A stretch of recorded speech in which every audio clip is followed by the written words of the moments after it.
Pak Prabowo nih, orang mikir saya sama dia itu, wah kayaknya musuhan atau apa? Enggak, enggak. Assalamualaikum warahmatullahi wabarakatuh. Dengan saya Busta Minarda, sahabat BN, kita melihat kedekatan antara PDIP dengan Istana makin hari tampak semakin intens. Megawati Ketua Umum PDIP dengan Prabowo Presiden Kepala Negara kita juga terlihat makin hari semakin meronakan kedekatan dan kedekatan.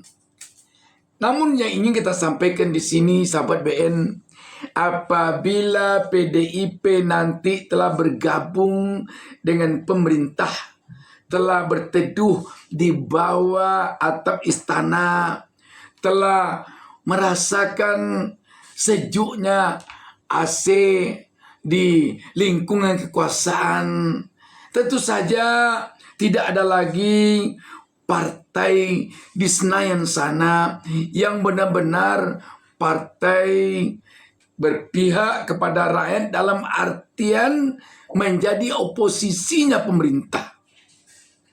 Memang harus kita akui bahwa sampai sekarang ini di negara kita ini orang masih ragu, masih sungkan menyebut oposisi. Tetapi di negara demokrasi dimanapun di seantero dunia ini, sahabat BN, perlu ada oposisi untuk menjaga keseimbangan antara kekuatan eksekutif dengan kekuatan legislatif. Antara kekuatan yang menjalankan program-program yang diamanahkan oleh rakyat untuk bangsa dan negara dengan yang mengawasi jalannya pelaksanaan program-program yang dilakukan pihak eksekutif tersebut, yakni yang disebut dengan wakil rakyat. Sahabat BN, telah kita ketahui selama ini bahwa selain PDIP, seluruh partai yang lolos ke Senayan sudah berada di bawah atap istana, sudah berkumpul di koalisi Indonesia Maju. Ditambah dengan plus yang masuk kemudian setelah Pilpres selesai dan setelah Prabowo Gibran dilantik menjadi presiden dan wakil presiden, yakni PKS, PKB, dan Nasdem. Sekarang kita melihat kemungkinan besar akan ditambah lagi dengan partai PDIP. Kalau begitu, tentu tidak ada lagi partai yang oposisi. Walaupun dia tidak mau menyebut oposisi sama ini, tetapi yang jelas tidak ada lagi partai oposisi.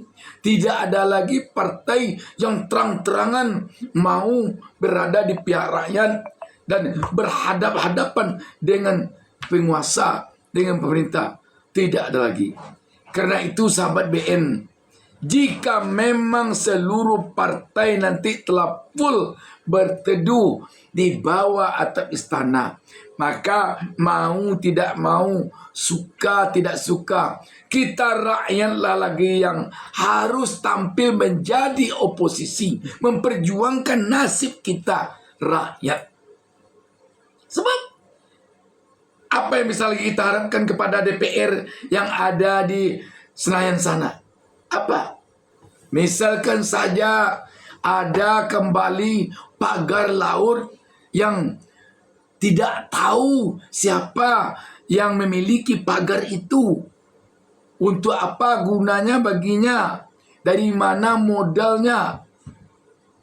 Ketika di DPR ada oposisi, maka kita yakin DPR akan memanggil pihak-pihak terkait di eksekutif, mungkin Menteri KKP dan pihak yang lainnya, dan akan mengulitinya di DPR. Ada apa ini? Kok tidak tahu? Sedangkan kita punya BIN, Badan Intelijen Negara. Kita juga punya Polri. Kita juga punya Kejaksaan Kita juga punya macam-macam. Kok tidak bisa tahu?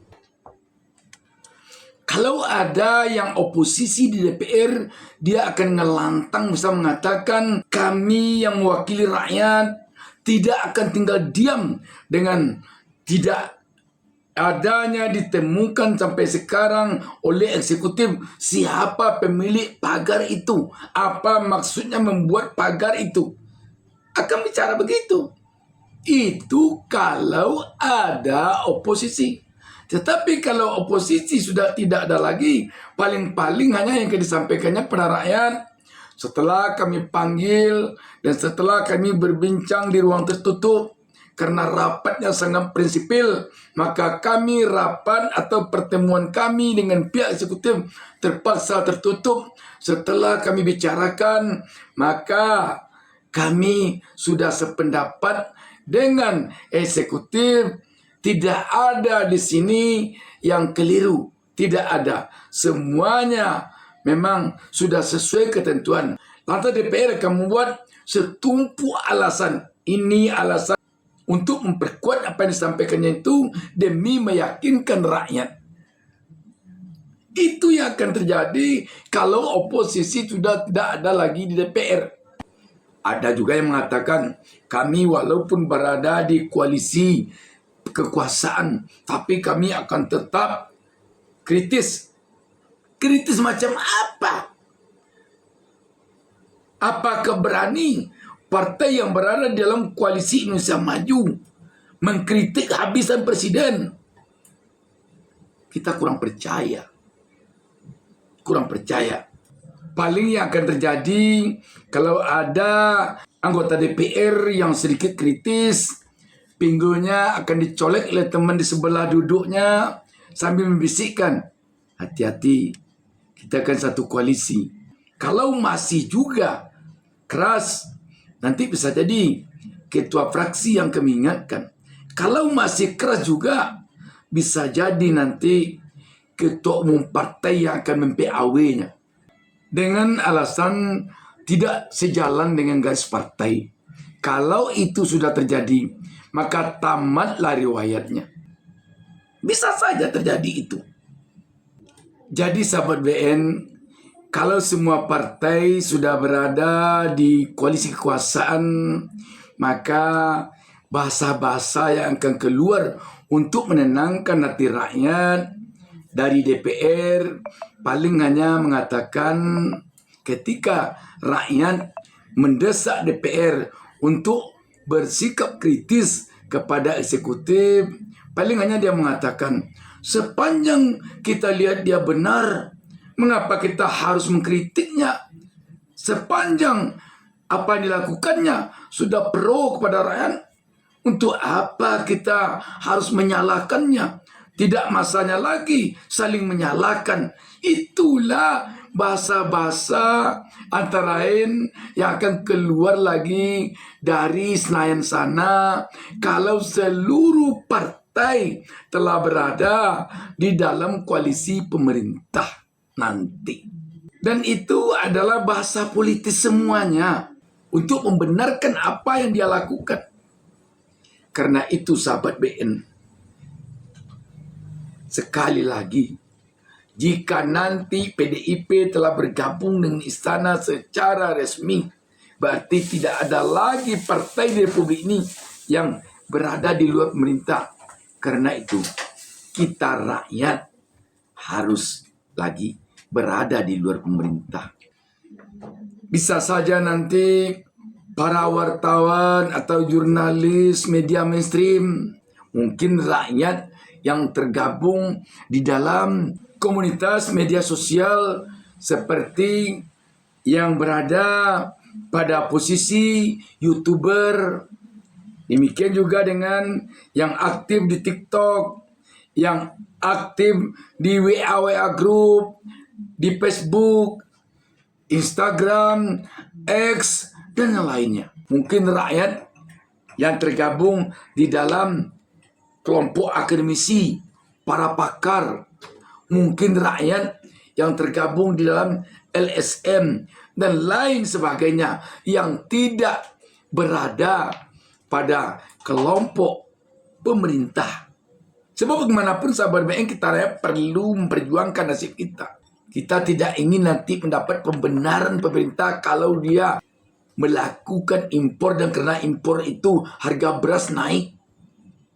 Kita tentu nanti tidak ingin harga-harga kebutuhan pokok melonjak karena adanya berbagai kebijakan pemerintah yang menurut DPR itu tidak ada pengaruhnya. Kita tentu tidak ingin juga nanti kalau mahasiswa anak-anak kita pada berhenti dia kuliah karena tidak mampu bayar uang kuliah akibat UKT-nya mahal yang menurut anggota DPR itu tidak menyalahi aturan. Itu benar. Dan kita rakyat nanti tentu juga tidak ingin ada koruptor yang telah mengambil uang negara atau uang rakyat ratusan triliun, tiba-tiba dia dituntut oleh jaksa dengan tuntutan yang ringan, divonis oleh hakim dengan hukuman yang ringan pula, dan itu dibenarkan oleh DPR dengan berbagai argumennya.